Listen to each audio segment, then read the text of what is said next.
Chapter 13. Happy in Jesus. Do you know what your job is? Your job is to show people what Jesus is like. By being good and kind, you can show others that Jesus is good and kind. Jesus showed us what his Father was like, and we must show the whole world that Jesus has a soft heart and loves each person. The Father sent Jesus to do this job, and so now Jesus sends us to do the same thing. God was in Jesus, shining out. And Jesus wants to be in your heart to shine out to other people too. John 17, verse 18, verse 23. The Bible says that we're supposed to be like a love letter that Jesus wrote to the world, telling them how much he loves them. 2 Corinthians 3, verse 3. If you are Jesus' child, then you are like a letter to your family and your neighborhood and your city, telling them what Jesus wants them to know. Jesus is leaving in your heart, and he wants to talk to people who don't know him yet. Some people don't read the Bible, or they don't understand what they read.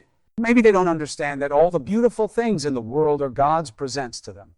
But if you really belong to Jesus, maybe you're the one who can teach them about his goodness and love. And then maybe they will want to work for Jesus too. This world is like a dark place because not many people know Jesus. Christians are like a flashlight to light the way and show other people how to get to heaven. Jesus is the light that shines out of them.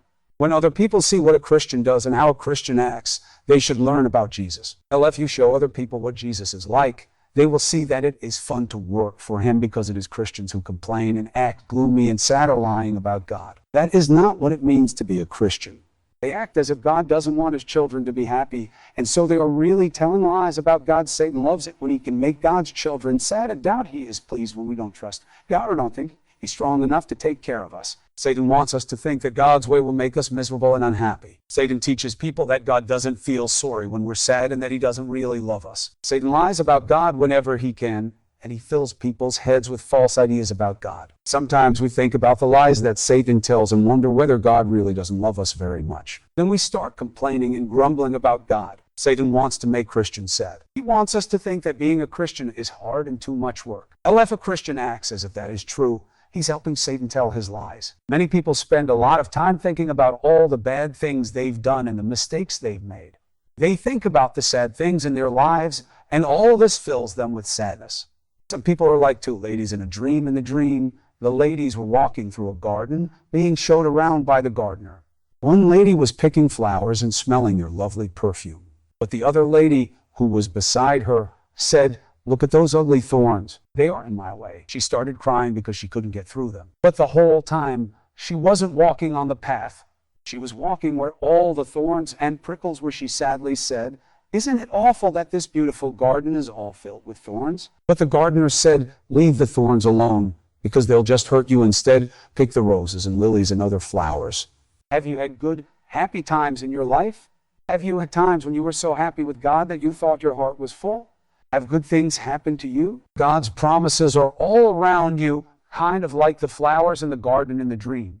Let the sweet beauty of God's promises fill your heart and make you happy.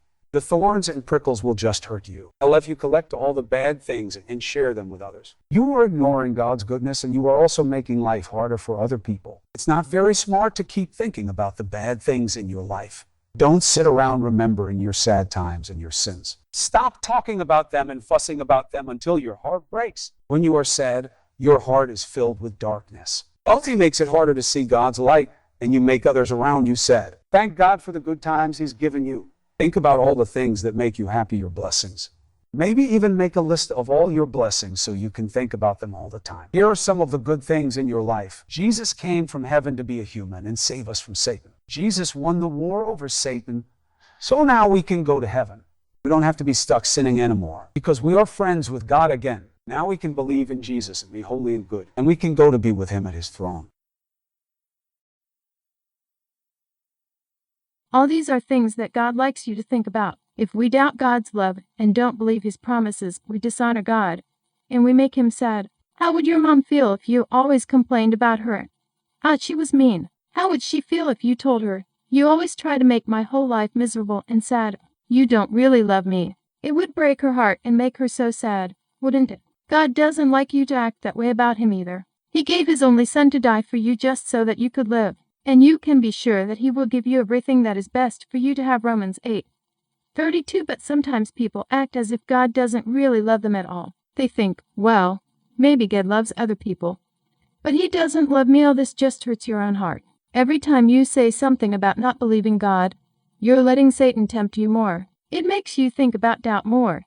And sometimes it even chases the angels away. When Satan tries to talk you into thinking sad thoughts or not believing God, don't say a word about not believing. When you feel sad or think you can't believe in God, don't talk about it. Don't even think about it.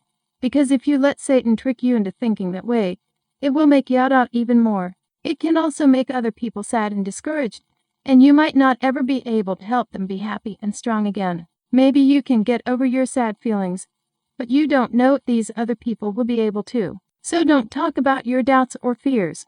It's very important to talk only about things listening to what you say about Jesus. Talk about your wonderful Jesus and how he is working to help you. When you are with your friends, talk about God and how good he is. This will help them think good things about Jesus too. Everyone has bad things that happen to them. It's hard to deal with sad times, and it's hard to say no when Satan tempts us. But don't tell all these things to other people. Pray to God and tell it all to him. When you're having a hard time believing or when you're discouraged, make it your rule to never, ever talk about it. If you talk instead about trust and happiness, you can really be a big help to other people. You can help make them strong. A lot of people have hard temptations and feel tired and sad. Some of these people might be almost ready to give up. Don't make them sad. Help them be happy by speaking good, happy words to them. Jesus' light can shine out of you. Remember, you're not all by yourself. There are other people to help along the way. Romans 14:7. You can be a help to someone, or you can discourage someone and make them not want Jesus just by the words you say. Some people don't understand what Jesus was like when he was here on earth. They think that he was very friendly or happy. They think he was hard and strict and kind of sad. Being happy in Jesus. Some people are sad Christians because they think that is how Jesus is. Some people like to say that Jesus cried, but no one ever saw him smile. It's true that Jesus had a lot of sadness in his life, because he opened up his heart to people and feel their sadness and hurting. But even though he gave and gave to others, and even though he sometimes hurt and had serious things to think about, he didn't have a sad, broken heart. He didn't work around looking sad. He had a peaceful, quiet, happy look on his face. His heart was full of joy, and he shared rest and peace and happiness with everyone around him. Jesus was very serious and very careful about everything he did, but he was never gloomy or depressed. Christians should be serious and know that they have important things to do. They won't be silly and they won't be rude, smart Alex, but that doesn't stop them from being cheerful. A Christian will have bright, smiling face. Jesus didn't come so that everyone could help him and work for him. He came to be a helper. When you love people like Jesus did, you will be a happy helper too. If spend your time thinking about the mean things that people have done to you, you won't be able to love those people like Jesus does. If you think about Jesus and how much he loves you, then you'll be able to love others in the same way. We should love each other and be respectful, even when other people don't treat us very well. Don't trust yourself. Remember that you are nothing without Jesus. Learn to be patient when other people aren't perfect. If you do that, you won't be selfish anymore. You'll have a big heart and want to share with others. King David said, if you trust God and do good things to other people, you will have a long life, and you will have all the food you need. Psalm 37 verse 3.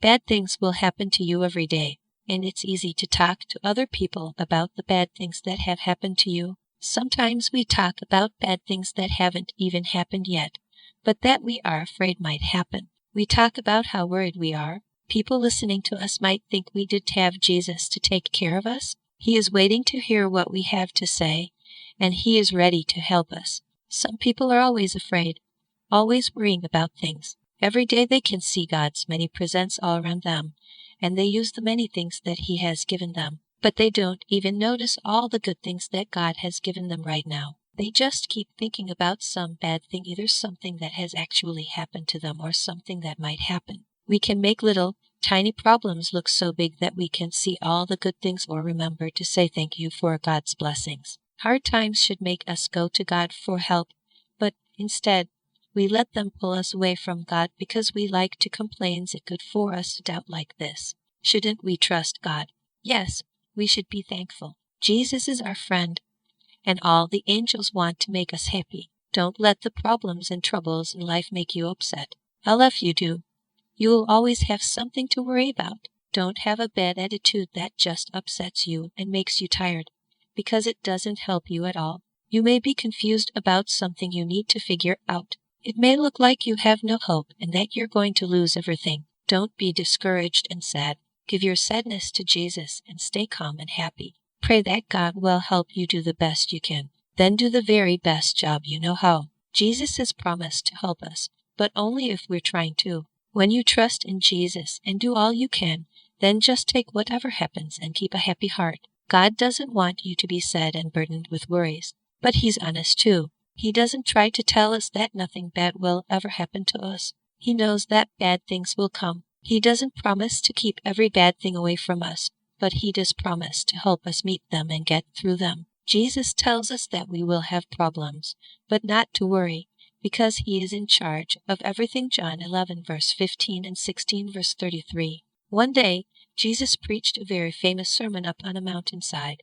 In his sermon, He taught important lessons about trusting God. You can learn a lot if you pay attention to what Jesus said. He pointed to the birds that were singing nearby. They praised God with their songs and didn't worry at all. They didn't have to work hard planting gardens and waiting for food to grow. Yet, Jesus said, God takes care of them. Then He added, you are so much more important than the little birds. Matthew 6:26. God gives everyone what they need, and His hand is open with plenty of gifts. The birds are so little, but they aren't too little for God to notice and care for. We are more important than the birds. Matthew 6:26.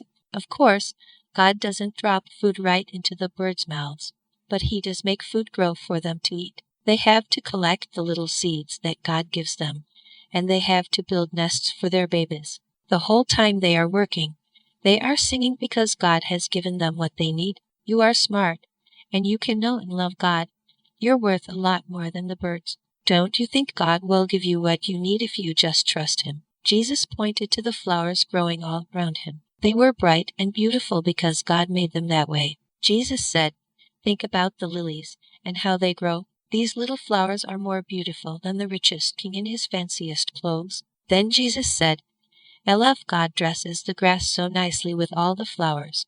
Don't you think He'll give you clothes? You just don't believe enough. Matthew 6:28. God is the greatest artist, and He takes time to paint each little flower in lovely colors even though they don't last very long. You are made to be like God, so think how much more He will pay attention to you. Jesus was teaching a very important lesson to those who worry and doubt.